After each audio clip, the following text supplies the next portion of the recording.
After a couple of weeks of rumblings about De'Aaron Fox potentially wanting out of Sacramento with the preferred destination being the San Antonio Spurs, that trade has finally come to fruition. It was a 3-team deal where the Spurs acquired De'Aaron Fox and Jordan McLaughlin, the Kings got Zach LaVine, CD Sissoko, as well as draft compensation, and the Bulls got Zach Collins, Trey Jones, Kevin Huerter, and they got their own 2025 first-round pick back. Now, I'm going to talk about the Kings side of this trade in a different video, what it means for them now that they have Zach LaVine, and they're basically recreating the DeMar DeRozan, Zach LaVine Chicago Bulls. But in this video, I just want to focus on De'Aaron Fox and Victor Wembanyama because this pairing to me has a ton of potential, both this year and long term. First and foremost, we just have to take a second to acknowledge the fact that the Spurs gave up hardly anything to get De'Aaron Fox. They didn't have to give up Devin Vassell, they didn't have to give up Jeremy Sohan, they didn't have to give up Keldon Johnson, and they didn't have to give up Stephon Castle, which was seemingly the sticking point that kept coming up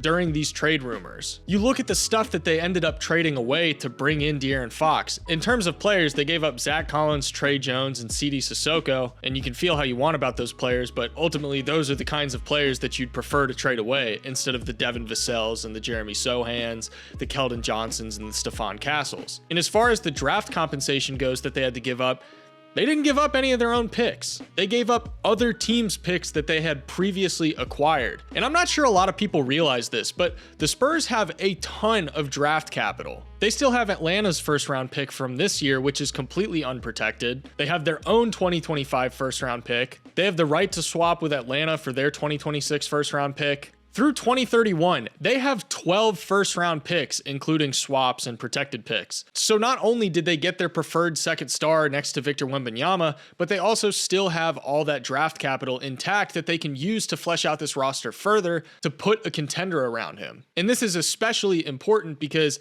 they can draft players on rookie contracts that they're not going to have to pay until later down the line, making it a lot easier for them to pay a guy like De'Aaron Fox. Now let's talk specifically about the on-court fit, because this is where things get really fun. The exciting thing about De'Aaron Fox and Wemby is just the potential for this pick and roll duo. Anytime you pair an offensive center of Victor Wembanyama's caliber with a driving guard like De'Aaron Fox, there's a ton of potential because of the aggressive defensive coverages that teams have to use to try and slow down one or the other. Obviously, with De'Aaron Fox, you have the threat of his driving. If you don't put your number one defensive personnel on him, or you don't really have good defensive personnel to put on him coming off of screens, then he's going to kill you getting downhill. So oftentimes he's going to end up drawing two defenders when he comes off of a screen. De'Aaron Fox is currently one of the most efficient pick and roll ball handlers in the entire league. In fact, of all players recording at least 7 pick and roll ball handler possessions per game this season, he ranks 4th in points per possession as the pick and roll ball handler. He's shooting a ridiculously high 54%, which is the best efficiency in the league. And this is really exciting in the context of the San Antonio Spurs because of how Victor Wembanyama likes to operate in the pick and roll. Now, Wemby is a fantastic roll man, but he's also very, very dangerous on pick and pops.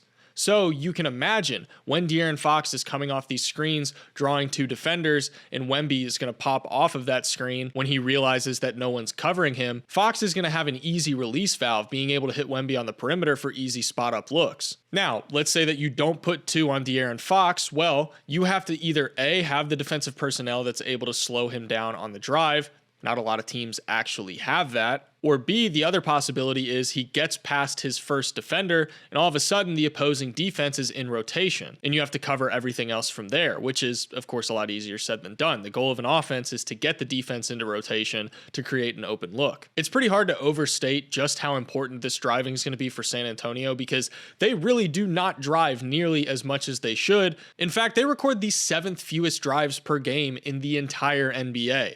Now, Fox is going to be a pretty massive upgrade because he's attempting the 7th most drives per game in the entire NBA. The fact that Fox is going to be able to put a ton of pressure on opposing defenses isn't just going to make Victor Wembanyama's life a lot easier. It's going to make the entire offense easier. Everyone who's on the floor surrounding those two guys are going to have a much easier job. In a pick and roll setting, you're probably going to have at least 3 defenders ready to cover the action, whether it's nail help coming off of the weak side wing to stop De'Aaron Fox on a middle drive, or you have a low man ready to come and tag Victor Wembanyama on the roll. And this is constantly going to generate open look after open look. Now, another area where Fox is going to be a huge upgrade for the Spurs is going to happen when you look at Victor Wembanyama posting up. De'Aaron Fox and Russell Westbrook are not a one-to-one comp. They have certain aspects of their games that are similar, but I think you can look at how Russell Westbrook has thrived next to Jokic posting up this year, how when Jokic is posting up and he draws two defenders,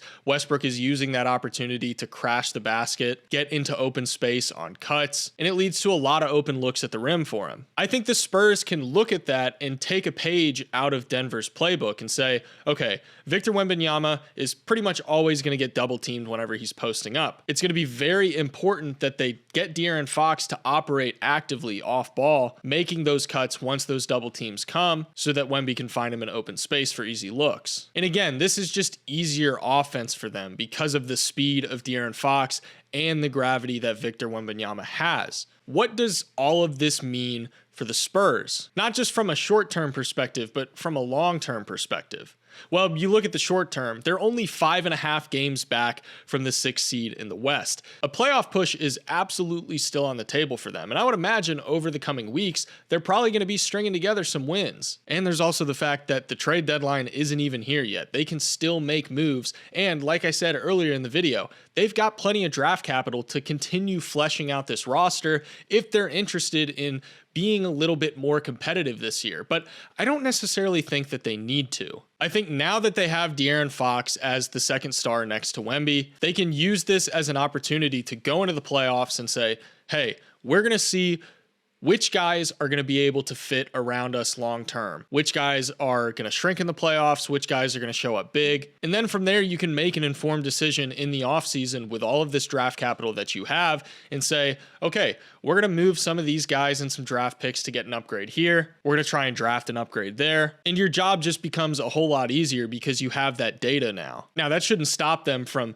being aggressive if an opportunity arises before the trade deadline. But my point is that they don't need to be too aggressive. They don't need to put all their chips on the table right now. They can go for a more methodical, slow build, aiming to contend next year, the year after that, and they don't have to go all in right now. Now, about the draft capital.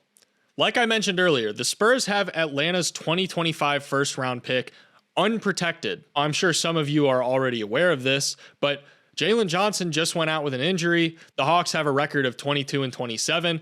There is a legitimate possibility that even if the Spurs make a playoff push and their first round pick falls out of the lottery, it's entirely possible that that Atlanta Hawks pick turns into a lottery pick for the Spurs, potentially even a top 10 pick if the Hawks aren't able to stay competitive. Now, does all of this make the Spurs a dark horse Western Conference Finals threat?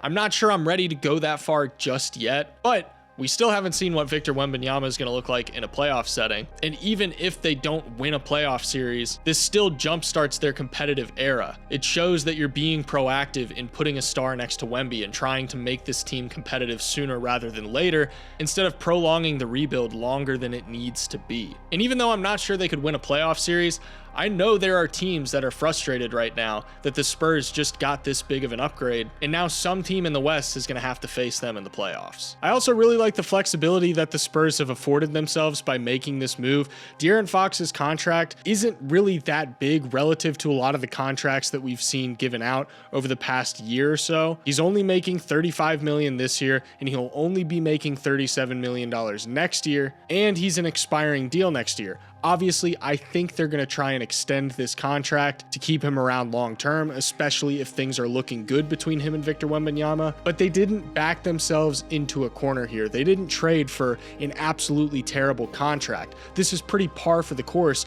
for a player like De'Aaron Fox. And then you look up and down the roster and you see what they're working with as far as their financials go. It's a lot of rookie contracts. It's a lot of minimum deals. The Devin Vassell contract is going to look really good in hindsight, especially since they extended him before that huge cap spike. And man, I really think that this Spurs team is going to start to make themselves a clear threat in the next couple of years. Really hope you guys enjoyed this video. If you did, please consider leaving a like and subscribing. That's the easiest way to support me and help me continue making content. Regardless, thank you guys so much for watching. I'll see you in the next one.